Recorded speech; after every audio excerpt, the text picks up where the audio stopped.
New slab is poured at the KCA Ranch home.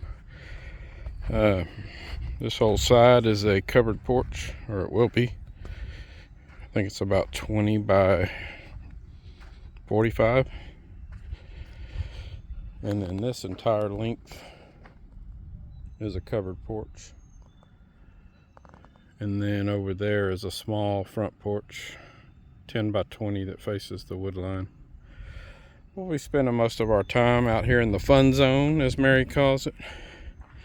We're on this back porch facing the woods, and hopefully one day a pond. We've got the utility room, master bedroom over there, half bath over here,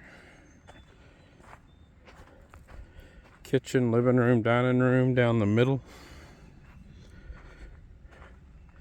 and then bedroom number 2, shared bathroom, bedroom number 3 back there. That's about it.